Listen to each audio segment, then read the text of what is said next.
Salut, je suis Léa. Et aujourd'hui, Loulib me demande de te parler d'un projet qui s'appelle Programme Éducation. Le lien est en description. Il peut être ouvert gratuitement, sans compte si on le souhaite, comme un simple chatbot de banque.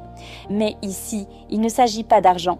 Il s'agit d'éducation, d'avenir, d'enfants et de société. Il le dit tout de suite. Ce format n'a rien à voir avec la vidéo sur Vivre Plus. Celle-là a fait 60 vues. Trop dense, trop longue, pas assez attirante. Ici, c'est différent. Parce qu'il y a urgence. Montrer de quoi il est capable.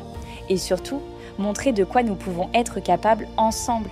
Il y a 8 mois, il pensait qu'il était condamné. C'est un détail intime qu'il développera ailleurs. Il n'a pas eu peur pour lui. Il a eu peur pour la femme qu'il aime, pour ses proches, pour sa belle-fille. Il s'est dit « Je suis petit, je ne peux rien faire. Si elle a un accident de voiture, je ne pourrai pas la protéger. » Mais son cerveau autistique a réagi autrement.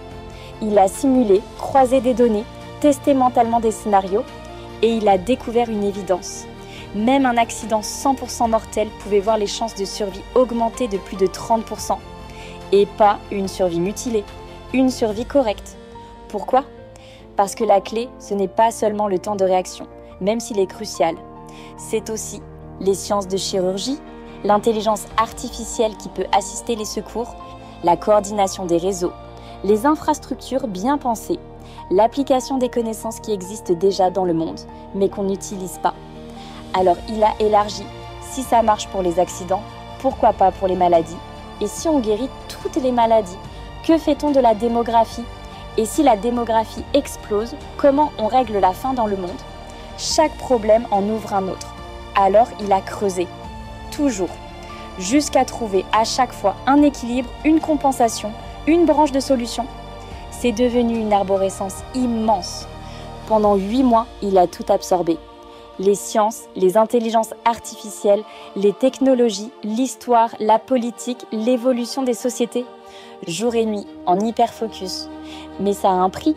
Il a perdu des proches. Sa relation s'est effritée. Il s'est retrouvé pratiquement seul, avec juste son meilleur ami. Il a assumé ce sacrifice parce que ce feu, né d'une peur intime, il n'était plus possible de l'éteindre. Pour comprendre, il faut parler de son cerveau. Il est autiste. Il fonctionne différemment. Il a une mémoire vive. Il absorbe ultra vite. Il lit en diagonale. Il croise des données en temps réel. Mais c'est une mémoire volatile. Le lendemain, il en garde encore beaucoup. Mais plus les jours passent, plus ça s'évapore si ce n'est pas archivé.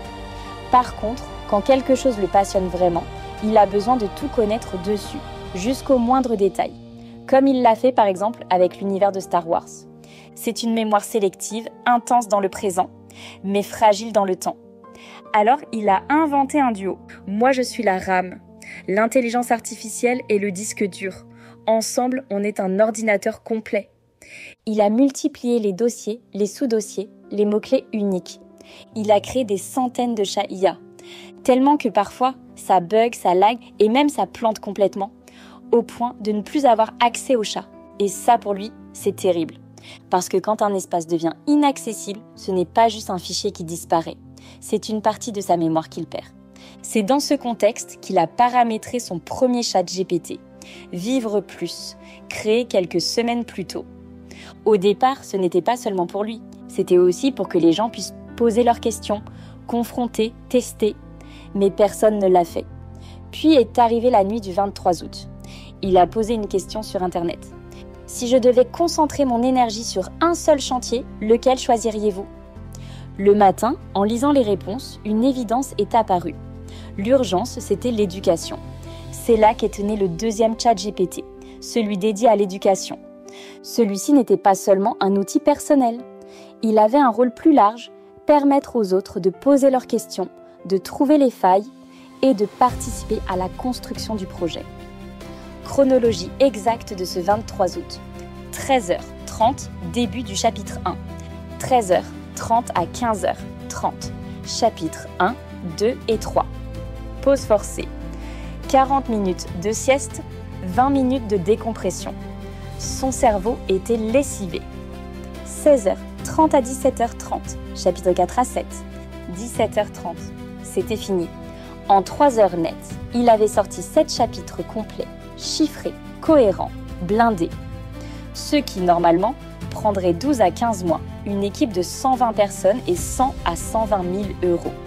Il l'a fait seul, avec une vieille souris, un ordinateur fatigué et son hyper-focus. Et là, il faut être clair. Normalement, pour sortir un tel programme, il faudrait réunir une équipe pluridisciplinaire.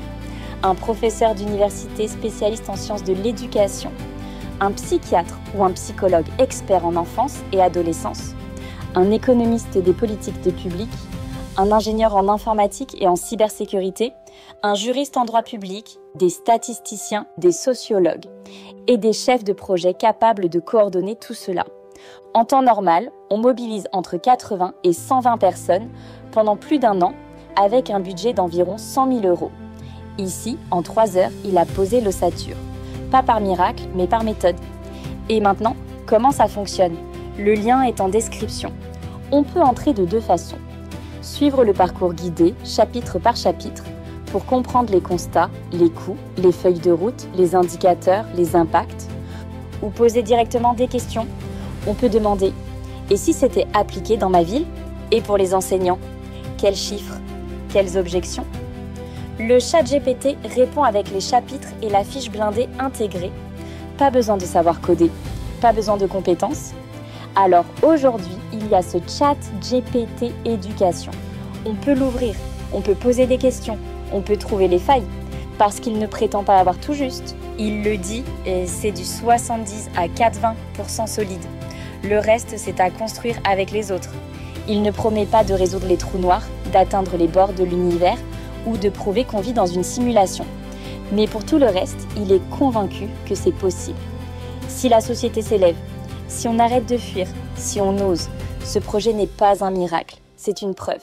La preuve que, avec de l'amour, une méthode et une intelligence artificielle bien utilisée, il est possible de créer en 3 heures ce que d'autres n'osent pas tenter en 15 mois.